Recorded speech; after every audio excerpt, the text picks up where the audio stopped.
Bonjour et bienvenue dans ce tutoriel sur le logiciel Scicolo. Aujourd'hui, nous allons simplement vous montrer comment générer les bulletins et comment ne pas faire d'erreur dans la génération des bulletins après que l'on ait réenregistré des notes. Alors, nous allons simplement nous rendre ici dans notre module notes comme d'habitude. Nous allons sélectionner une période et une salle de classe. Voilà, nous sommes censés déjà avoir enregistré les notes ici. Alors pour nous rendre dans la partie où nous visualisons les bulletins, nous allons simplement cliquer ici sur l'onglet les bulletins. Donc il est très important de toujours sélectionner une période et une salle de classe. Quand vous sélectionnez une période, une sous-période, le logiciel par derrière va savoir à quelle grande période dans quelle grande période il est. Par exemple, là, nous avons sélectionné le mois 1. Le logiciel sait que nous sommes au trimestre 1 aussi. Donc, nous avons cliqué sur les bulletins. Alors, qu'est-ce que nous voyons là? Nous allons un peu rendre l'écran plus petit. Voilà. Nous voyons en dessous là un tableau qui va nous dire comment est-ce que les bulletins ont été générés. Les grandes périodes sont séparées par ces traits noirs. Donc là, nous avons trimestre 1. En dessous, nous avons trimestre 2. Ensuite, nous avons trimestre 3. Et enfin, nous avons l'année. Dans trimestre 1, nous avons les sous-périodes. Mois 1, mois 2, mois 3. Et donc, pour chacune de ces sous-périodes, ce que vous devez comprendre, c'est que le logiciel va vous mettre la dernière date d'enregistrement. Donc, dans le mois 1, la dernière fois qu'on a enregistré une note dans ce mois, c'était tel jour à telle heure. Et donc, le logiciel va toujours faire une correspondance entre la dernière date de génération que vous voyez ici et la dernière date d'enregistrement de notes. La génération des bulletins, c'est l'opération qui permet de calculer tout ce que nous avons sur les bulletins, comme les rangs, les pourcentages de réussite, bref, tout ce que les moyennes et autres. Et donc, si on modifie une note après avoir généré, normalement, le logiciel doit bloquer les bulletins et nous demander de régénérer. C'est ce qu'il fait ici à travers cette alerte. Il va nous dire attention, modification détectée. Cela veut dire qu'on a fait des modifications de notes et le logiciel nous suggère de régénérer les bulletins afin que toutes les moyennes et les éléments qui vont y être calculés soient exacts. Donc, lorsque nous voulons donc générer des bulletins, dans un mois d'évaluation, nous allons simplement venir cliquer ici sur le bouton générer de ce mois-là.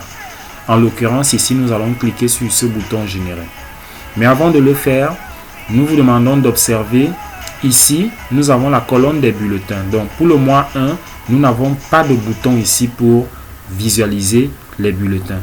Alors que pour le mois 2, nous avons, n'est-ce pas, un bouton. Pour le mois 3, nous avons un bouton et nous n'avons pas le bouton du bulletin du trimestre puisqu'il y a un problème de génération ici dans l'un des mois du trimestre. Donc, nous allons donc cliquer ici sur générer. Nous cliquons et nous patientons.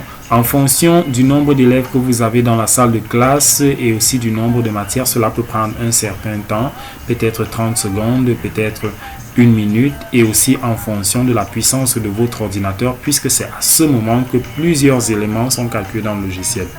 Alors là, la génération est terminée. Vous voyez effectivement que maintenant, ça nous met date de génération le 20 février à 21h02. Les bulletins sont donc OK puisque la génération a été faite après l'enregistrement. Et donc ici, le logiciel nous permet déjà d'imprimer les bulletins du mois 1. Essayons de faire quelque chose, n'est-ce pas? Essayons de faire quelque chose et allons modifier une note ici dans ce mois 2.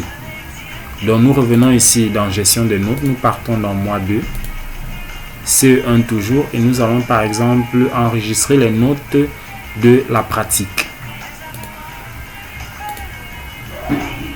Nous enregistrons les notes de la pratique, donc là nous mettons 3, 15, attention nous avons mis une mauvaise note, 5, 1, 2.5, ok nous avons encore mis une mauvaise note.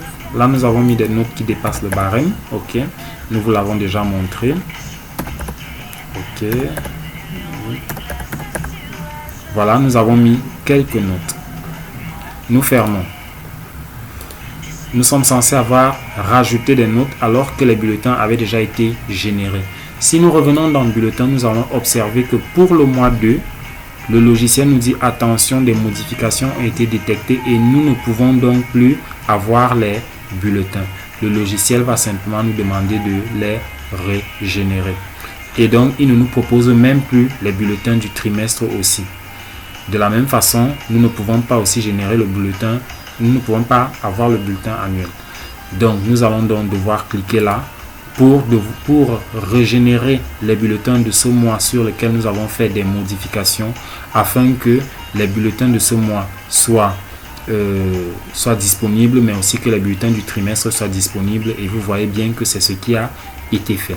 Nous vous donnons donc rendez-vous au prochain tutoriel où nous allons apprendre comment visualiser ces bulletins et comment les imprimer. Merci d'avoir suivi ce tutoriel.